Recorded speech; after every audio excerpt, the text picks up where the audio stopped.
আমি সাবিনা চলে এসেছি আজকে একটা রান্নার ভিডিও নিয়ে। কিন্তু কী রান্না করব সেটা তো আগে দেখাতে হবে। এখানে দেখতে পাচ্ছেন যে পনিরের রয়েছে আর তার সঙ্গে পেঁয়াজ, ক্যাপসিকাম বিভিন্ন রকম জিনিসগুলো রয়েছে। অ্যাকচুয়ালি বানাবো পনির শিক কাবাব, কিন্তু আমি ম্যারিনেট করে রাখার সময় ভিডিও করতেই ভুলে গেছিলাম। যাই হোক, এখন আমি বলে দিই কী কী দিয়ে ম্যারিনেট করেছি। ছিল আমাদের পনিরকে চৌকো করে কেটে নিয়েছে আর বড় বড় করে পেঁয়াজ আর ক্যাপসিকাম কেটে নিয়ে তার সঙ্গে বিভিন্ন মশলা যেগুলো হয় আর কি, জেনারেলি লবণ, তারপরে হচ্ছে লঙ্কার গুঁড়ো, তারপরে কর্নফ্লাওয়ার দিয়েছি আর হলুদ দিয়েছিলাম, একটু তেল দিয়েছিলাম। এসব নিয়ে মাখিয়ে ঝুঁকিয়ে একদম ঝাঁকানাকা করে রেখে দিয়েছিলাম 1 ঘন্টার মতো।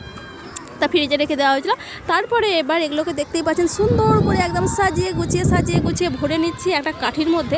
যেহেতু আমাদের শিক কাবাব হচ্ছে তাই শিক নাই, কিন্তু আমার কাছে কাঠি রয়েছে। তো সুন্দর করে এরকমভাবে গুছিয়ে নেবেন এবং থালার মধ্যে রেখে দেবেন একের পর এক করে। এরকম করে অনেকগুলো তৈরি করে নেবেন, যতগুলো আপনাদের ফ্যামিলিতে মানুষ আছে সেই অনুযায়ী আপনারা নেবেন। এবার আমি হচ্ছে এরকম করে অলরেডি 3টে বানানো হয়ে গেছে, 4টে হয়ে গেছে, কিন্তু 4-এর পর জায়গা নেই। কিন্তু আমি 5 নাম্বারটাকেও এখানে ঠেলে গুছিয়ে ভরে দিয়েছি। অ্যাকচুয়ালি আমাদের যেটুকু পনির ছিল সেটা থেকে 5টাই হয়েছে। এবার এগুলোকে যে আমাদের কর্নফ্লাওয়ার যেহেতু এটা দিয়েছিলাম, সেখানে একটা ঝোল জুস টাইপের থেকে গেছে। তো ভাবলাম ফেলে দেবো, আমরা মিডল ক্লাস মানুষ কিছুই নষ্ট করি না, তার জন্য ওই সেই ঝোল রসটাকেও আমি কী করলাম ওগুলোর ওপরে দিয়ে দিলাম, কাঠিগুলোর ওপরে, যাতে হচ্ছে এটাও ভাজার সময় একটু ভেজে যায় আর কি। তারপরে এবার তার সঙ্গে যদি আপনাদের আরও কিছু করার থাকে, যেমন আমি লুচি ভাজবো এর সঙ্গে, তার জন্য লুচির তেলটা গরম করতে দিয়ে দিয়েছি। আর এর সঙ্গে আমি তো খুব একটা রান্নাঘরে আসি না, তাই খোঁজাখুঁজি করে ফাইটারটা পেলাম, তারপরে জ্বালিয়ে নিয়েছি। এর উপরে এবার কিন্তু আঁচটাকে আমাদেরকে একদমই মিডিয়াম থেকে লো করে নিতে হবে। তারপরে রুটি ছাঁকায় একটা ছাঁকনি দিয়ে দিয়েছি আমি, এটাই দিয়ে হচ্ছে আমাদের শিক কাবাব ছাঁকা হবে। ওকে, ছাঁকা কী বলবো, ছাঁকা তো নয়, স্যাঁকা। অ্যাকচুয়ালি এরপরে এক করে আমি ভাবলাম যে প্রথমে 2টো দেবো, তারপর ভাবলাম যে না, 3টাকে দিই, সাঁটিয়ে দিই, প্রথম দিকে 3টে তারপরে 2টো, এরকম করে নেব। তা এরকম করে আমার একটা চিন্তাভাবনা ছিল, এই জন্য 3টেকে দিয়ে আমি ইধার উধার করে নিচ্ছিলাম। তো ব্যাপারটা হচ্ছে এই রকম যে আপনি ভাবলেন যে দিয়েই চলে যাবেন, তা নয়। এটাকে আমাদের ওখানে দাঁড়িয়ে থাকতে হবে আর নড়াতে হবে, সবসময় নড়িয়ে ইধার আর উধার করে দিতে হবে। আদারওয়াইজ কিন্তু যে দিকটা ভেতর দিকে থাকবে, মানে আগুনের দিকে, সেই দিকটা পুড়ে যাওয়ার চান্সেস রয়েছে। তার জন্য আমাদেরকে ওখানেই থাকতে হবে এবং সঙ্গে নাড়াচাড়া করে নিতে হবে।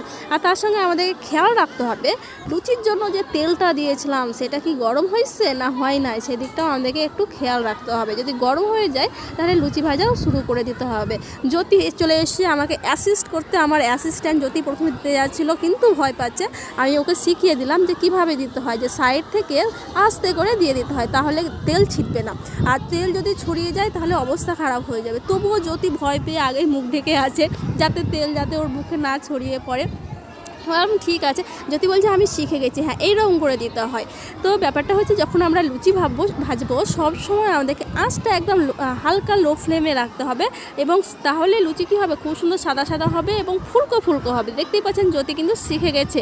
কিন্তু ব্যাপার হচ্ছে আপনার অ্যাসিস্ট্যান্ট যদি খুব তাড়াতাড়ি শিখে যায় তাহলে কনফিডেন্ট হয়ে যাবেন না। আমি কনফিডেন্ট হয়ে গেছিলাম যে আমার অ্যাসিস্ট্যান্ট খুব শিখে গেছে তাড়াতাড়ি, তাই ভাবলাম যে তুমিই করো। কিন্তু অ্যাসিস্ট্যান্ট এত এক্সাইটেড হয়ে গেছিলো যে ও ভুলেই গেছে যে ওর নতুন, ওই জন্য ধপাস করে লুচি দিয়ে দিয়েছিল তেলে। আর এই দেখুন কি হয়েছে, আমার 2টো হাতেই তেল পড়ে গিয়ে 2টো হাতকে আমি পুড়িয়ে ফেলেছি। আমি পুড়াইনি আর কি, জ্যোতির লুচি দ্বারা আমার হাত পুড়েছে। যাই হোক, তারপর ভাবলাম যে অ্যাসিস্ট্যান্টকে বাদ দিয়ে আমি একাই হচ্ছে করে নেব আমার শিক কাবাব আর তার সঙ্গে লুচি। তো আমি একদিকে শিক কাবাবকে নড়াচড়া করছি আগুনের উপর, আর তার সঙ্গে আমি লুচিটাও ভেজে নিচ্ছিলাম। যাই হোক, আমি 2টো জিনিসই একসঙ্গে করে নিচ্ছি ধীরে। আপনারাও তাই করবেন, সবসময় অ্যাসিস্ট্যান্টের উপরে ভরসা রাখবেন না। ওকে, আমাদের রেডি হয়ে গেছে। বাই সকলকে।